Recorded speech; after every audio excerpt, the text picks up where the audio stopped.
Praise the Lord. प्रभूची स्तुती असो. परमेश्वराच्या नावाला मी धन्यवाद देतो की निश्चितच परमेश्वराच्या वचनाच्याद्वारे आम्ही आशीर्वादित होतो आणि माझा विश्वास आहे की प्रत्येक व्यक्ती देवाचं वचन ऐकल्यानंतर आणि देवाचं वचन ग्रहण केल्यानंतर, विश्वास ठेवल्यानंतर त्याचा अनुभव आमच्या जीवनामध्ये निश्चितच येतो.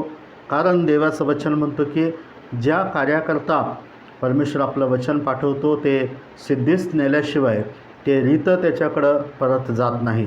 आणि म्हणून आज सकाळी आम्ही पुन्हा एकदा देवाच्या वचनाचं मनन करणार आहोत. आणि नेहमी आम्हाला माहीत असलेलं एक वचन जे नेहमी आम्ही कबूल करतो, ऐकतो, बोलतो आणि त्या वचनाविषयी किंवा त्या वचनाच्या परमेश्वर कशाबद्दल ते वचन या ठिकाणामध्ये बोलत आहे त्या विषयामध्ये आज सकाळी आपण या ठिकाणामध्ये शिकणार आहोत.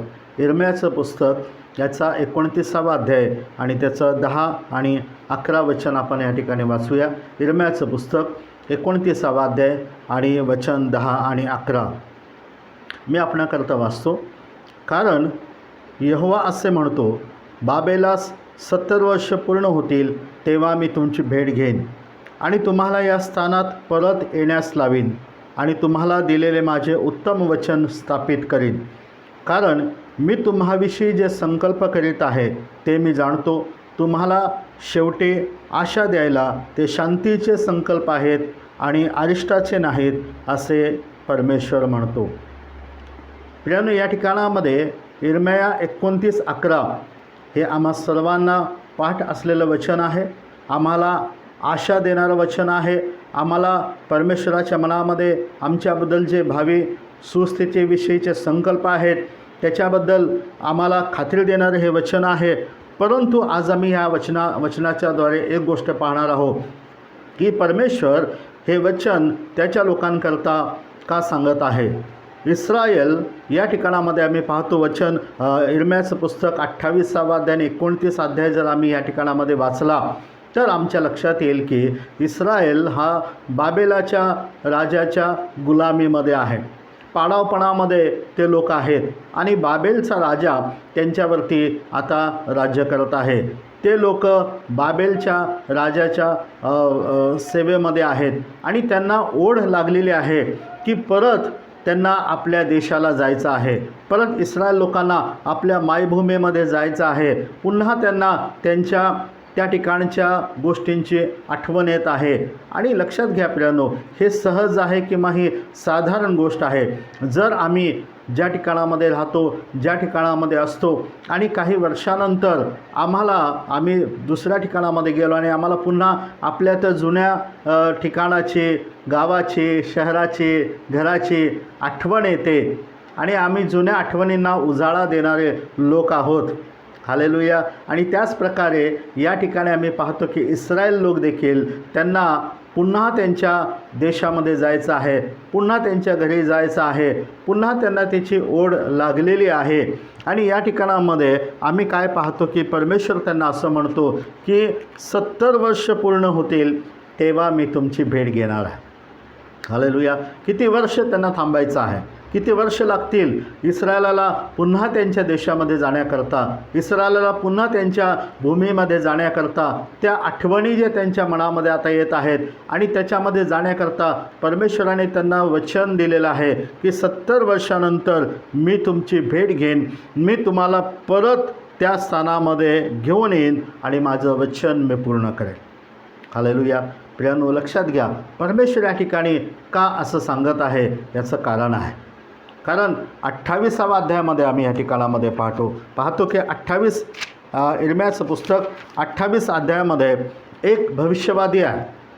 आणि आज आम्ही शिकणार आहोत की ह्या शेवटच्या दिवसांमध्ये अनेक भविष्यवादी प्रॉफिट्स हालेलुया आम्ही पाहत आहोत. आणि आजच्या वचनाचा मुख्य भाग हा असेल की खोटे संदेष्टे अथवा खोटे भविष्यवादी. आणि आम्ही कसं ओळखायचं, कशा रीतीने आम्ही ते स्वीकारायचे किंवा ग्रहण करायचे की काय बोललं जात आहे, काय शिकवलं जात आहे, काय सांगितलं जात आहे. या ठिकाणी वचन आम्हाला क्लिअर या गोष्टी सांगत आहे. इर्म्या 28वा अध्यायामध्ये या ठिकाणामध्ये एक भविष्यवादी आहे ज्याचं नाव हनन्या आहे. आणि त्याने इस्रायल लोकांना असं सांगितलं होतं. आम्ही वाचणार होते वचन यिर्मया 28 अध्यायाने पहिल्या वचनापासून.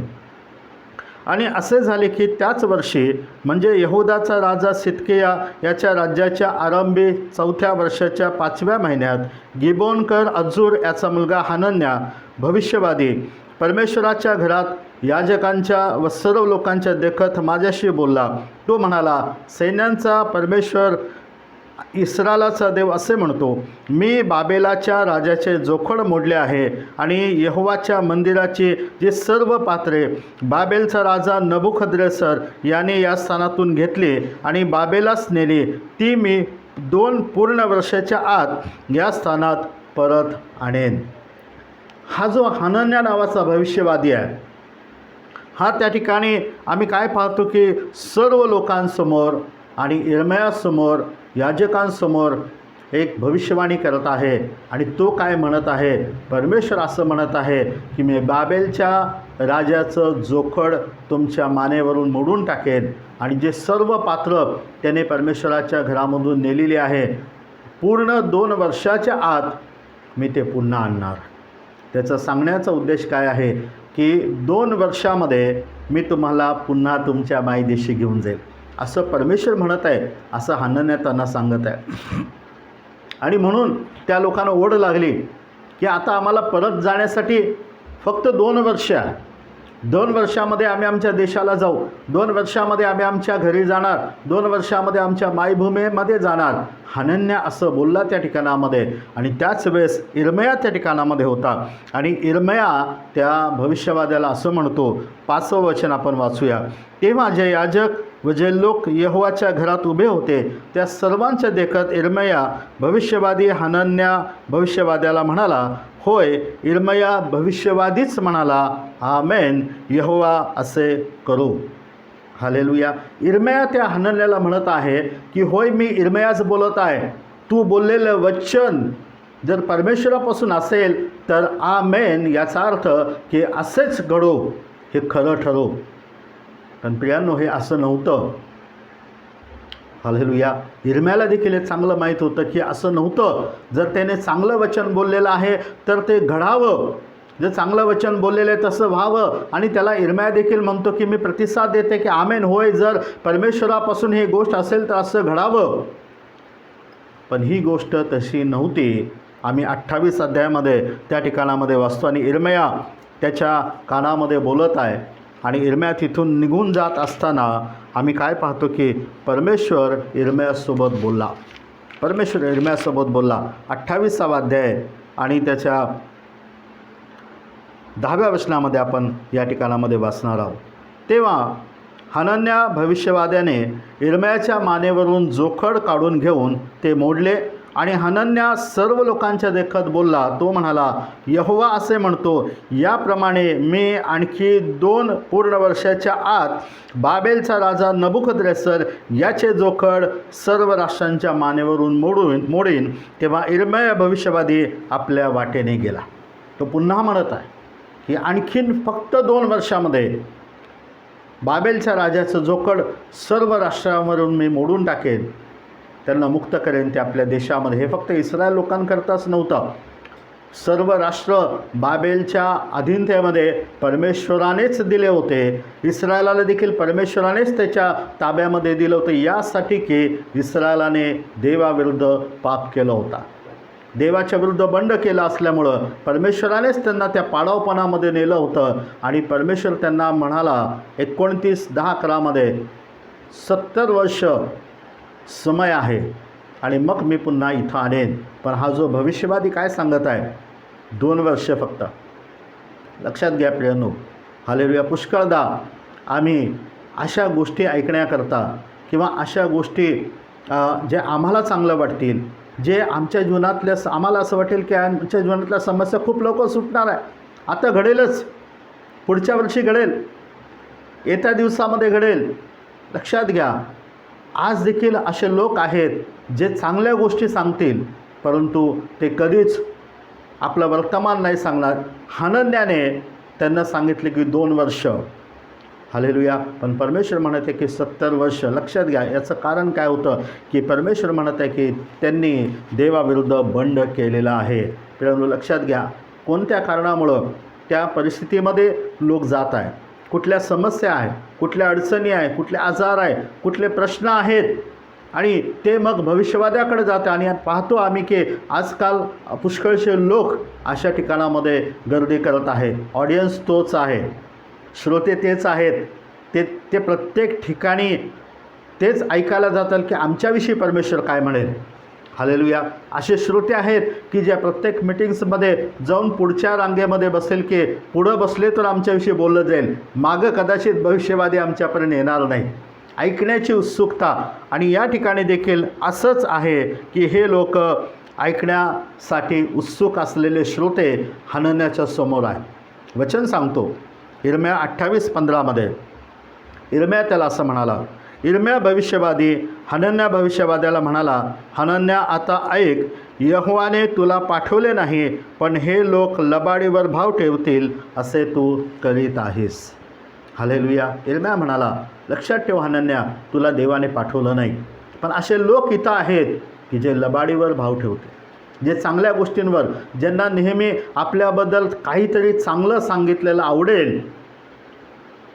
हालेलुया. आज आम्ही खोटे भविष्यवादी, खोटे संदेष्टी कसं ओळखणार की जे कधीच आमच्या चुका नाही सांगणार, कशामुळं ह्या परिस्थितीमध्ये आहोत हे कधीच नाही सांगणार, वर्तमानमध्ये तुम्ही काय करत आहात, तुमचं जीवन वर्तमानामध्ये कसं आहे हे कधीच नाही सांगणार.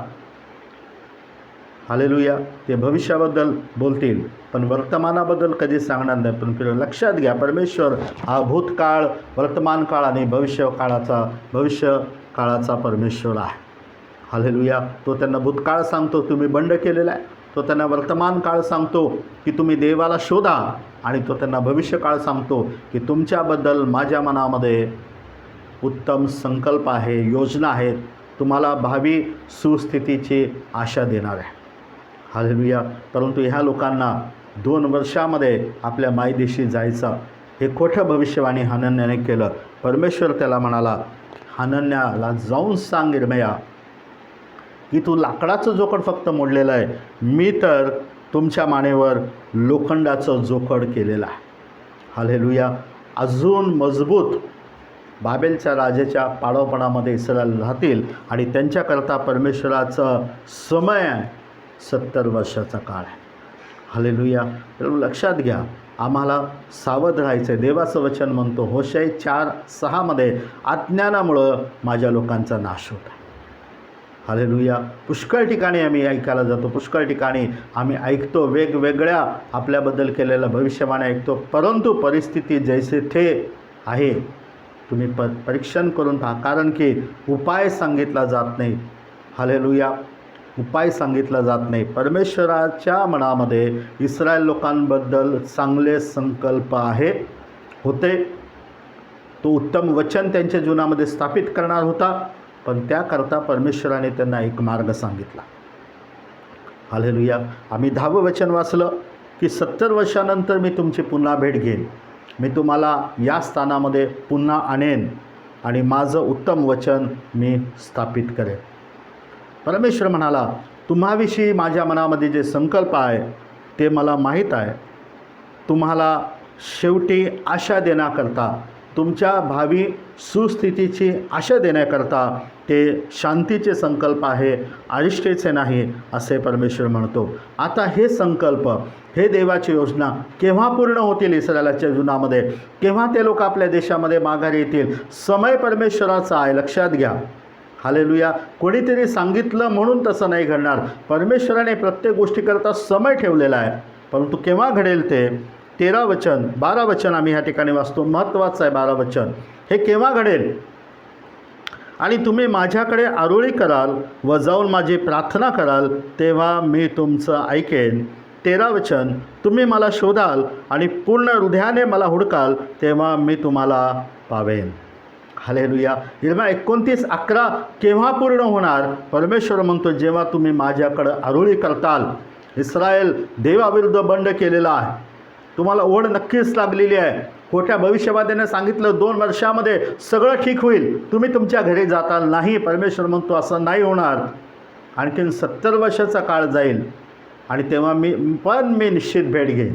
हालेलुया. परमेश्वर निश्चित कार्य करणार आहे. पण तो म्हणतो ती भेट घेण्याअगोदर इस्रायला तुला काय करायचं आहे, माझ्याकडे आरोळी कर, प्रार्थना करा, तेव्हा मी तुमचं ऐकेन. तुम्ही मला शोधा, पूर्ण हृदयाने मला हुडका, म्हणजे मी तुम्हाला पावेन. आणि 14 वचन म्हणतो, परमेश्वर म्हणतो मी तुम्हाला प्राप्त होईन, तुमचे पाडावपण परत फिरवेन आणि ज्या सर्व राष्ट्रात व सर्व स्थानात मी तुम्हाला घालवले आहे त्यातून मी तुम्हाला एकवटेन आणि ज्या स्थानापासून मी तुम्हाला पाडाव करून नेविले आहे त्याकडे मी तुम्हाला परत आणेन, असे परमेश्वर म्हणतो. हालेलुया. हो प्रियानो, परमेश्वर म्हणतो भूतकाळ, वर्तमान काळ आणि भविष्यकाळ. हालेलुया. हनन्या म्हणाला काहीच करू नका, 2 वर्षामध्ये बाबेलच्या राजाचं जोखड मोडून जाईल, तुम्ही आपल्या देशामध्ये परत जाताल. परमेश्वर म्हणतो इर्म्याला, जाऊन सांग हनन्याला, लाकडाचं जोखड मोडलं पण आता लोखंडाचं जोखड तुमच्या मानेवर घालेल. हालेलुया. 2 वर्षाचा काळ नाही जाणार, 70 वर्ष लागतील, पण मी तुम्हाला निश्चित परत तुमच्या स्थानात आणेन. जिथून तुम्हाला घालवलेलं आहे तिथं मी पुन्हा तुम्हाला आणेन. पण त्याकरता तुम्हाला एक काम करावं लागेल. तुम्ही जर मला शोधताल, तुम्ही मला हुडकताल, तुम्ही माझी प्रार्थना करताल तर मी ऐकेन. तुम्ही संपूर्ण हृदयाने जर मला हुडकाल तर मी तुम्हाला पावेन. आणि परमेश्वर म्हणतो की मी तुम्हाला प्राप्त होईन, तुमचं पाडावपण मी परत फिरवेन. हा त्यांच्याकरता वर्तमान होता. त्यांचा भूतकाळ ते बंड केल्यामुळं बाबेलच्या पाडावपणामध्ये आहे. त्यांचा वर्तमान काळ ओढ लागलेली आहे पुन्हा मायदेशी जाण्याची, सगळं काही चांगलं होण्याची, आशीर्वाद देवाचे मिळण्याची, आरोग्य मिळण्यासाठी, भविष्य चांगलं होण्याची ओढ लागलेली आहे. हालेलुया. परंतु त्या ओढीमुळं आम्हाला काही पण ऐकायचं नाही. देव त्याचं वचन त्याच्या समयामध्ये पूर्ण करतो. परमेश्वर त्यांना सांगत आहे वर्तमानामध्ये काय करायचं, तुम्ही मला हुडका, तुम्ही शोधा मला, तुम्ही माझी प्रार्थना करा, पूर्ण हृदयाने माझ्याकडे वळा, म्हणजे मी तुम्हाला या स्थानामध्ये जो तुमचा भविष्यकाळ आहे, तुम्हाला भावी सुस्थितीची आशा देणारा संकल्प माझ्याकडे निश्चित आहे. प्रियांनो, लक्षात घ्या, सावध राहा. हालेलुया. वचन, उत्तम वचन परमेश्वर स्थापित करतो. हालेलुया. आणि म्हणून या दिवसांमध्ये आम्ही काय पाहतो की कोणीही असंच भविष्यवाणी करत आहे, कोणी उठतो आणि भविष्यवाणी करतो. नाही प्रियांनो, परमेश्वर त्याचं वचन स्थापित करतो. लक्षात घ्या, सावध रहा. योहान 8:32 म्हणतो सत्य समजेल, सत्य तुम्हाला बंधनमुक्त करेल. सत्य जाणा, वचन माहीत असणं हे फार महत्त्वाचं आहे. आणि मग होशे 4:6 म्हणतो अज्ञानामुळं माझ्या लोकांचा नाश होत आहे. तुम्ही ज्ञान नाकारत आहात. हालेलुया. प्रियांनो, वचनाच्या बाहेर कोणतीही भविष्यवाणी नाही आहे. इस्रायल लोकांनी देवाच्या नियमांकडे लक्ष दिलं नाही. हनन्या त्यांना सांगत आहे, कारण त्याला असे श्रोते लाभले की जे ऐकायला उत्सुक आहे चांगल्या गोष्टी. होय, आजही आम्ही पाहतो असे श्रोते आहेत, असं ऑडियन्स आहे, असे लोक आहे, ते प्रत्येक ठिकाणी तेच असतात आणि प्रत्येक ठिकाणी ते ऐकत असतात. आमच्याबद्दल परमेश्वर काय सांगेल, आमच्याबद्दल परमेश्वर काय सांगेल, आमच्याबद्दल परमेश्वर काय सांगेल. नाही प्रियांनो, असं नाही घडणार. आम्हाला वर्तमान काळामध्ये देवाला शोधायचं आहे. आमचं वर्तमान कोणी सांगेल तर तो खरा भविष्यवादी आहे. हालेलुया. आमचं सुख कोणी दाखवेल, तुम्हाला काय करायचं आहे, सध्या तुम्ही काय करत आहात हे जर कोणी सांगेल आणि त्याच्यावरचा पर्याय सांगेल की तुम्हाला पश्चाताप करायचा आहे, तुम्हाला देवाकडे प्रार्थना करायचं आहे आणि मग या चांगल्या गोष्टी तुमच्या जीवनामध्ये घडतील, तेव्हा हे देवाकडून आलेलं भविष्यवाणी आहे. परमेश्वर इर्म्याला असंच म्हणाला, हनन्याला सांग. हालेलुया. हे देवापासून नाही आहे, हे देवापासून नाही आहे. जो वर्तमान सांगत नाही, जो पर्याय सांगत नाही, हालेलुया, तो देवापासून नाही आहे. लक्षात घ्या, आम्ही पुष्कळ लोक, दुर्दैव आहे की पुष्कळसे लोक अशा गोष्टींच्या मागे या दिवसामध्ये लागलेले आहे, ते वचनाच्या मागं लागत नाही. प्रियांनो, सगळ्यात मोठी भविष्यवाणी परमेश्वराचं वचन आहे. सगळ्यात मोठं खात्रीने सत्य जे तुमच्याने माझ्या जीवनामध्ये पूर्ण होणार आहे ती भविष्यवाणी देवाचं वचन आहे. वचनाकडे लक्ष द्या. हालेलुया. वचनावरती विश्वास ठेवा. देव आपलं वचन पूर्ण करायला सावध असतो. हालेलुया. देव त्याचं वचन पूर्ण करतो. आणि म्हणून आज या सकाळी आपण प्रार्थना करूया देवाकडे की होय प्रभू, हालेलुया, सावध राहा अशा गोष्टींपासून ह्या शेवटच्या काळामध्ये हालेलुया, की आम्हाला देवाकडून असलेलं वचन हवं आहे. आम्हाला आमचं वर्तमान सांगणारं वचन पाहिजे. आम्ही आज नक्की कुठे आहोत हे आम्हाला सांगणारं वचन आम्हाला पाहिजे. आणि मग आमचं भविष्य निश्चितच सुंदर आहे, आशीर्वादित आहे, आम्हाला शांती देणारं आहे. आमच्याकरता भावी सुस्थितीची आशा देणारं देवाचं वचन निश्चितच आमच्या जीवनामध्ये परमेश्वर पूर्ण करेल. कारण परमेश्वर वचन पूर्ण करणार आहे, परंतु त्याच्या प्रत्येक वचनाला समय आहे. हालेलुया. हनन्या 2 वर्ष सांगतो, परमेश्वर म्हणतो माझं वचन मी निश्चित पूर्ण करेल, पण 70 वर्ष लागतील. हालेलुया. लक्षात घ्या, देव 100% वचन पूर्ण करेल, पण त्याच्या समयाला, तुमच्या समयाला नाही. कोणी सांगतो त्या वेळेला नाही घडणार. आणि म्हणून पहा, पुष्कळसे लोक ऐकतात, पण परिस्थिती कधीच बदलत नाही. तुम्ही जिथं आहात तिथंच आहात. परिस्थिती जशी आहे तशीच आहे. समस्या जशा आहेत तसंच आहेत. अडचणी जशा आहेत तसंच आहे. जीवन जसं आहे तसंच आहे. बदल काहीच नाही आहे. हालेलुया. ऐकल्यानंतर देवाचं वचन पूर्ण व्हायला पाहिजे आणि ते 100% पूर्ण होतं. आणि म्हणून इर्मया 29:11 आम्हाला पाठ आहे, आम्हाला माहीत आहे, आमचा विश्वास आहे प्रभू निश्चित पूर्ण करेल. पण आम्हाला इस्रायलाला काय करायचं आहे, ज्यांच्या जीवनामध्ये देवाचं वचन पूर्ण करायचं आहे, त्यांना काय करायचं आहे? त्यांना देवाला हुडकायचं आहे, त्यांना प्रार्थना करायची आहे, पूर्ण हृदयापासून त्यांना देवाला हाक मारायचे आहे. तेव्हा प्रभू म्हणतो मी तुम्हाला पावेन, मी तुमचं पाडाव पण परत फिरवेन. हालेलुया. आपल्याला लक्षात घ्या, देव पुन्हा आपलं वचन स्थापित करतो. हालेलुया. देव त्याच्या वचनाला खरं आहे आणि आम्हाला निश्चितच त्या योजना जे त्याच्या मनामधल्या आहेत ते प्रत्येकाच्या जीवनामध्ये परमेश्वर पूर्ण करतो. आम्ही या दिवसामध्ये देवाच्या वचनाकडं अधिक लक्ष देणार आहोत. देवा तुम्हाला आशीर्वाद देऊ. थँक्यू.